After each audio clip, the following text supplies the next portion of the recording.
दिल्ली में air pollution हम सब से जुड़ा हुआ विषय है। वर्षों तक एयर पॉल्यूशन का दंश हम सब लोगों को लगातार डस रहा है।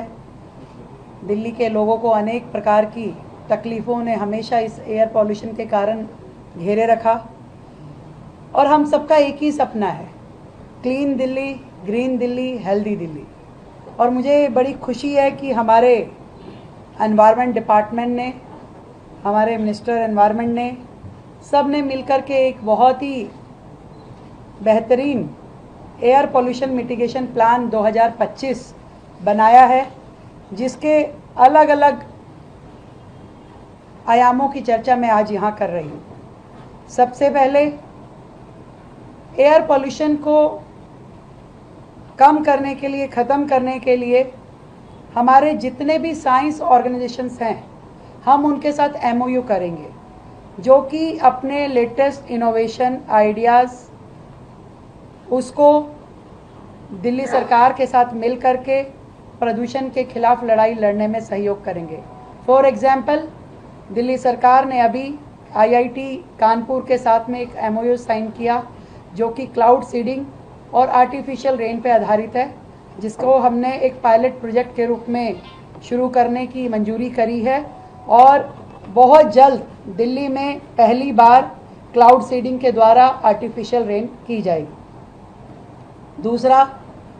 इसी तरीके से पॉल्यूशन से लड़ने के लिए हम लोगों ने अनेकों युवाओं को इसके साथ जोड़ने के लिए जो स्टार्टअप्स हैं और जो इनोवेशनल चैलेंजेस दिल्ली के पॉल्यूशन को लेकर के हम आमंत्रित करेंगे, कि जो कि कॉस्ट इफ़ेक्टिव भी होंगे और इफ़ेक्टिव सॉल्यूशन भी दिल्ली को दे पाएंगे कि किस किस तरीके से हम इस एयर पॉल्यूशन के चैलेंज को कम कर पाएँ। इसके अलावा जितने भी डस्ट पार्टिकल हमारी हवा में हैं, इससे पहले क्या होता था, पहले की सरकारें दिल्ली गवर्नमेंट के लेवल पे काम हो पाता था, परंतु कहीं MCD के लेवल पे, कहीं NDMC के लेवल पे कुछ स्मोक गन या कुछ वाटर स्प्रिंकलर चलते हुए दिखाई देते थे। और वो भी तब जब भरी सर्दी होती थी और सर्दी के समय में ये माना जाता था कि भाई अब पॉल्यूशन का समय शुरू हो गया। पर सच मानिए, बहुत ज़्यादा डिटेल स्टडी करने के बाद हम लोग इस नतीजे पे हैं कि पॉल्यूशन जो है केवल मात्र 2 महीने का काम नहीं है, ये साल भर रहने वाला प्रॉब्लम है। आज मई में भी अगर आपको एयर पॉल्यूशन का आप जब क्राइटेरिया देखते हैं, AQI देखते हैं कि ज़्यादा है और कोर्ट को ग्रैब लगाना पड़ता है या सरकार को ग्रैब लगाना पड़ता है, तो आप